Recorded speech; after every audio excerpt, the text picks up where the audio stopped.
cost driving factors. It starts with cost driving factors. And then what you said makes perfect sense. But if you don't know the cost driving factors, then what is it you're measuring to determine your cost?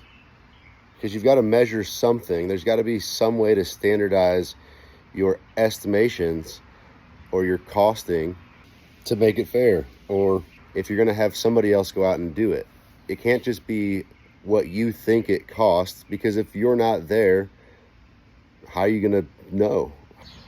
How could you possibly come up with a fair price? You've got to be able to measure something in order to determine a cost. That's why you have cost driving factors. Now, to come up with a price, you may not have to measure anything.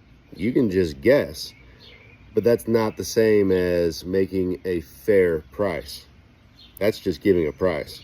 I'm talking about how do you give a fair price that's consistent and effective and profitable. Now, whether you're pricing it fairly or not, that's irrelevant. In order to know your cost, you still have to have something that you're measuring. That measurement that you're taking, that is the factor that you're using to determine your cost. That is primarily your cost driving factor. Now, there may be other factors that you should be using to consider what your costs are, but maybe you're not measuring them. And maybe that's where your mistake comes in, okay? Or maybe that's on purpose. Maybe somebody else is making a mistake by measuring too many factors. And that's the art of estimating and the art of costing. But yeah, at the end of the day, you're just not going to be able to consistently, accurately, and fairly price stuff unless you've adequately identified your cost driving factors and the subsequent costs associated with each one of those cost driving factors. Once we have our cost driving factors, then we know what makes up our man-hour rate, because those are the factors that we need to consider to make that rate up. And then, of course, you got to add in your margin on top, whatever profit margin you want to make to cover your overhead and to make some profit, and all that combined should be your price. Just to clarify, I do recognize that when you say cost, what you're meaning is overhead, and what you're trying to say is you should use your overhead that will determine your man-hour rate, okay? And that works great in a big business when somebody knows what their overhead is, but when you're a new business and your overhead changes drastically every single year because of growth, you have no idea what your overhead is, especially when you're first getting started out.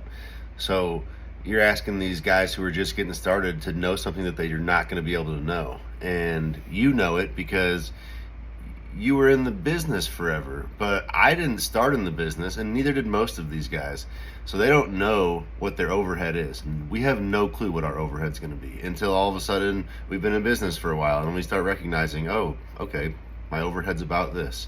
And then you know, but you had the fortune of working with a larger company, so you understand that, but you don't understand that none of us do. I think the second part is the hours to perform you take for granted, like that you just are correct on the hours to perform. And I'm trying to tell you that there's a way to standardize knowing the hours to perform. It's called understanding cost driving factors. So you can actually improve the way you're estimating, be more accurate, more profitable by following my system. I'm not trying to force this down anybody's throat, but this is what they teach you in the schools. Like, that's, you identify the cost driving factors for each thing that you do. So if I'm going to build you a paver patio, the first thing I'm going to do is excavate 9 inches down, okay? And if there's a slope, that's gonna vary how much dirt. I got to figure out how many cubic yards of dirt am I going to excavate. That's going to be the first cost driving factor for that patio. Okay, that's the first thing I look at. The next thing I'm going to look at is how many tons of base rock do I got to bring in. All right, and I know my cost of my base rock. Okay, I know my cost to excavate each yard because I've been doing this for years and I've been tracking. What did it cost me? What did it cost me? You know, I buy gravel every day. I know what it costs. So how much does it take me to not just deliver it, but also spread it and compact it? Because those are parts that have to happen too. I'm measuring all that stuff, okay? And I'm writing it out for my customer. And the customer is thoroughly impressed when they get an estimate with that kind of detail, because they know how fair you're being, because they know that you know the whole process and that you know exactly what's going into their job. You're not guessing on man hours. You're telling them, hey, I'm going to excavate 9 yards of topsoil. I'm going to deliver and spread 5 tons of 3/4 clean gravel. Then I'm going to deliver another 3 tons of a 3/8 inch gravel. And then I'm going to deliver 1/2 inch of sand, which is another 3 tons. And you go through each step, right? I'm going to screed the sand when I deliver it. And then I'm going to install this type of paver, right? With this type of soldiered border. And like you go through the list and it's going to be this many square feet. And so you literally can charge them based on how many square feet of pavers, how many tons of sand, how many tons of gravel, how many tons of that gravel, how much yards of excavating. And you build yourself a way to know how many man hours there are without guessing man hours, because that's not how you should go into business. So I don't know if maybe you're not understanding what I'm saying, but I think that it's really important that you guys understand what I'm saying, because this is how you should all be creating bids so that you're doing it safely. And at first, a lot of guys are going to lose money. I lost money a ton, and eventually you learn. And maybe your overhead grows, and so you got to raise your prices to cover overhead. And so all these things happen, and that's how a company grows, and that's how you become a better estimator, and that's how you learn your job, is by going out there and trying. But if you're not documenting what those cost driving factors are and what you've been attempting to charge for them, and then how profitable your jobs have been, and then asking the people who are doing the jobs, or if it's yourself doing the job, paying attention to which task was it where you lost your money. Because you can literally say, okay, based on the amount of money we've got for excavation, I know that I spend, I need to make $1,000 a day. I know that I budgeted $900 in excavating, but the excavating maybe took me 2 days. Okay, well then your excavation rate is low. All right, this is the kind of stuff that you got to pinpoint within your business if you guys want to really knock it out of the park. And that's what I'm trying to teach. So if you want to teach whatever you're teaching, I hear you, and like, I love you.